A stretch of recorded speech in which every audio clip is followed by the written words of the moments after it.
Nos estudos sobre o Rio Grande do Norte, as referências às identidades diferenciais são discretas. Os índios e os negros foram relegados ao segundo plano pelos historiadores, e a questão não foi investigada sistematicamente pelos antropólogos, apesar da multiplicidade das atuações. As populações indígenas aldeadas nas missões, no litoral ou no sertão, resistindo à pressão da sociedade colonial, ao etnocídio, às deportações e ao apagamento dos registros oficiais, fazem ecoar sua existência nos monumentos e na memória de seus descendentes. Esta é Vila Flor, pequena cidade no litoral sul do Rio Grande do Norte, antigo aldeamento carmelita de Nossa Senhora do Desterro de Gramació, datado da primeira metade do século XVIII. Estima-se que cerca de 1.452 índios viviam no local na época de sua criação, em 1763. Vila Flor encontra-se em uma região onde a memória de um passado colonial, habitado por povos indígenas e europeus colonizadores, está estampado em seus monumentos e na memória de seus cidadãos. A Casa de Câmara e Cadeia e a igreja localizam-se tais como os registradas nos mapas dos aldeamentos da época.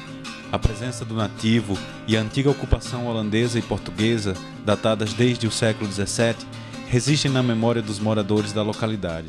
Tem o povo antigo, mas o povo antigo deixa a família, mas os antigos morreram, né? Porque no tempo mesmo tinha muito caboclo.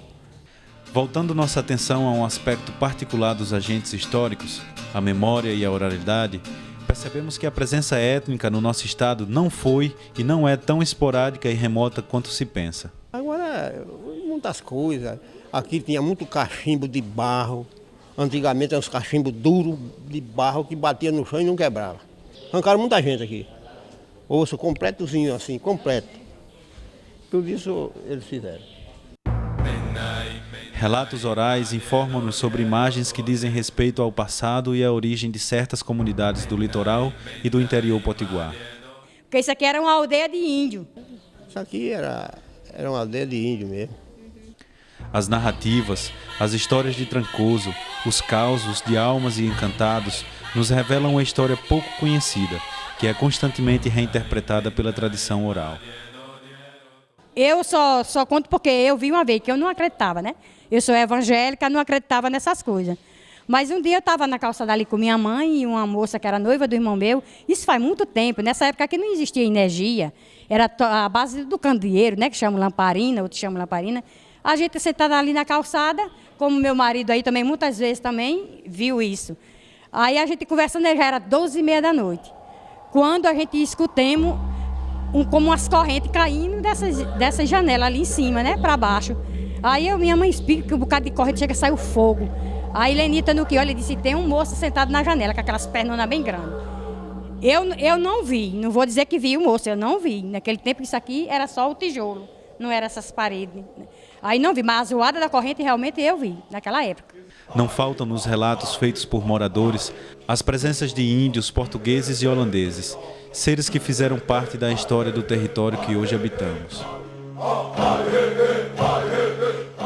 E os holandeses foi quem fez esse prédio, o cruzeiro e a igreja católica. É o que eles falam.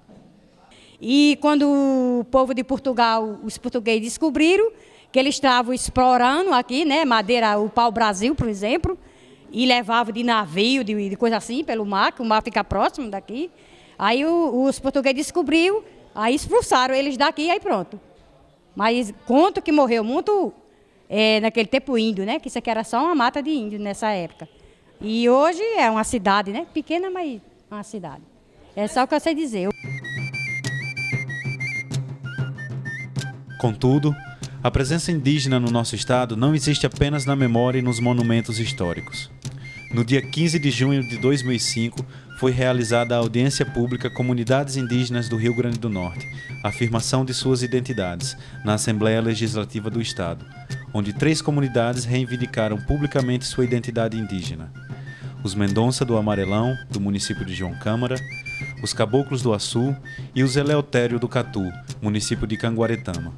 Estes últimos localizados a poucos quilômetros de Vila Flor.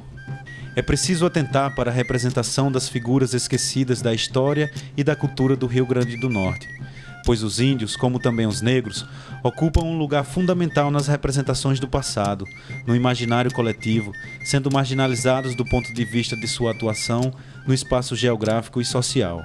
Apesar das dificuldades econômicas, os grupos tentam conservar a terra em que vivem, sendo muitas vezes o único bem que possuem, o lugar onde está enterrado o passado, espaço ainda habitado pelos ancestrais e pelos espíritos sobrenaturais.